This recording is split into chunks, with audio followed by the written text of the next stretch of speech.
He was once the most recognizable mustache in the world, and now, at 80, he's fighting to keep the one place that ever felt like home. A secret wedding under fake names, a son lost to addiction, a stolen water scandal, a helicopter crash that killed a friend right in front of him, roles that slipped through his fingers, a body that's finally saying no. This is the story of a man who reached the very top and discovered the fall never really stops. He came into the world in January 1945 in a noisy, factory-packed Detroit. His dad fixed bombers during the war and sold houses after it. His mom held the family together. They weren't rich, but they were tight. Then, when he was 3, his father bet everything on a dream. Loaded the car and drove west to California on pure commission. No safety net.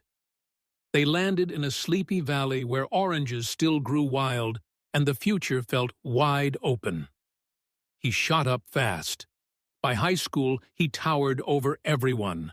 Awkward, shy, all elbows and knees.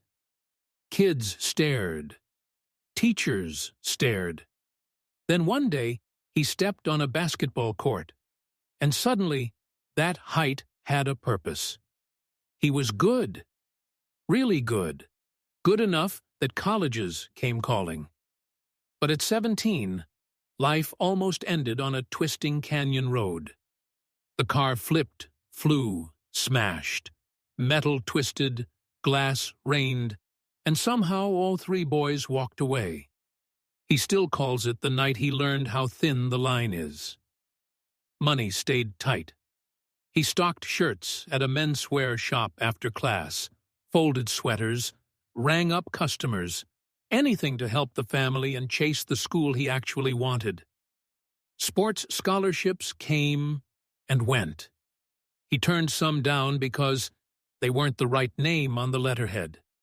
He waited tables in his head, saved every dime, and finally talked his way into the university of his dreams, only to ride the bench and watch the hoop dreams fade.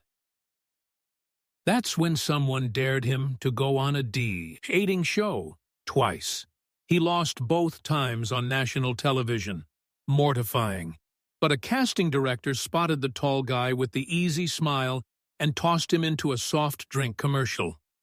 One dunk, one paycheck, one door cracked open. Vietnam was breathing down his neck, so he signed with the National Guard. 6 years, sergeant stripes, riot duty in burning Los Angeles streets. While he drilled on weekends, the studio that had promised him the world quietly dropped him. When he came back to acting, he carried his uniform in the trunk, ready to leave auditions at a moment's notice. He scraped. Bit parts, bad horror movies shot in jungles where the fire effects were real and the safety rules were suggestions. He got fired for being too tall, literally too tall, next to the leading ladies. He wore the same navy suit to every audition until the elbows shone. 6 failed pilots. Cigarette ads he later prayed people would forget. Then came the script that could have been another cartoon action hero. He read it, looked the creators in the eye, and said, "I'm not playing a mustache with a gun." They rewrote the whole thing around him. The show exploded. Overnight, the whole planet knew his name. Hawaii, red Ferrari, Hawaiian shirts. He was the coolest man alive. But fame is a fast poison. His first marriage cracked under the weight of distance and temptation. The quiet model who believed in him when he had nothing watched him become somebody else's fantasy on a faraway island. The divorce was quick and, to her, brutally unfair. Almost overnight, he fell hard for a young dancer he kept flying to London to watch. Night after night. Same musical, same seat. When they finally married, they did it in secret at a tiny chapel. Fake names, Polaroids only, racing to fix a forgotten license before the dinner reservations expired. A daughter arrived, a sprawling ranch with avocado trees and horses and endless sky. It was supposed to be peace. Instead, it became another thing to fight for. He turned down Indiana Jones because a network contract chained him to an island while a strike gathered dust on the sound stages. A helicopter spiraled into the Pacific on his watch, stealing a cameraman's life and leaving the pilot broken. He stood up to the studio, demanded safer skies, and helped change rules for everyone who came after. He fought to save his show when executives wanted to kill the hero and call it a day. Fans screamed. The network caved. He fought again when they wanted to ground the choppers and shrink the magic. He protected that world like it was family. If this story is hitting you the way it's hitting me, how thin glory can turn, how fast everything you love can slip, please share it. Someone out there needs to hear they're not the only one holding on with shaking hands. He kept working. Westerns in the blistering Australian desert. A ghost rumor that followed a comedy for decades. Turns out, it was just a cardboard cutout. But the myth was better box office. A 12-second kiss that made headlines because people thought they owned pieces of his soul.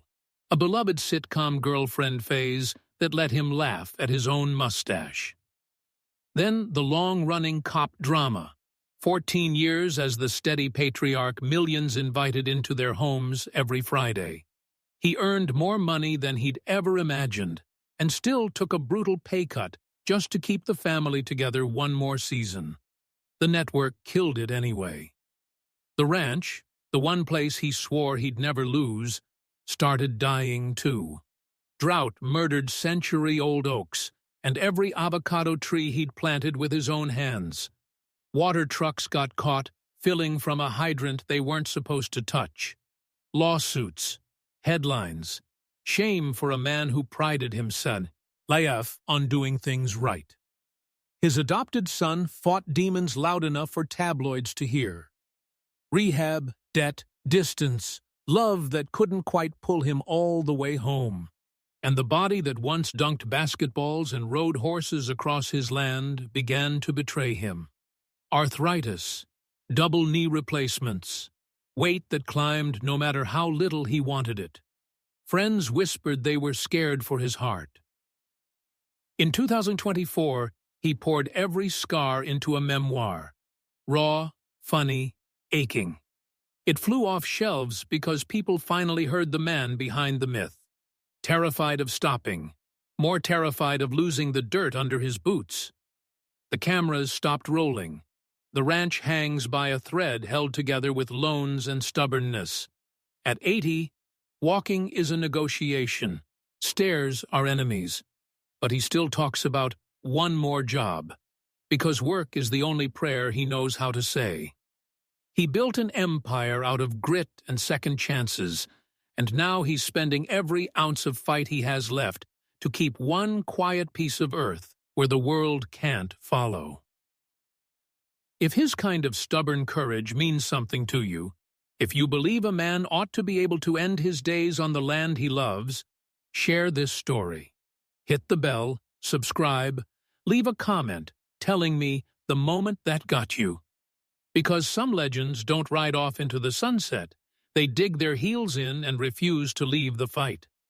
He's still there, on 63 acres of memory and drought and heart, still standing, barely, beautifully, human.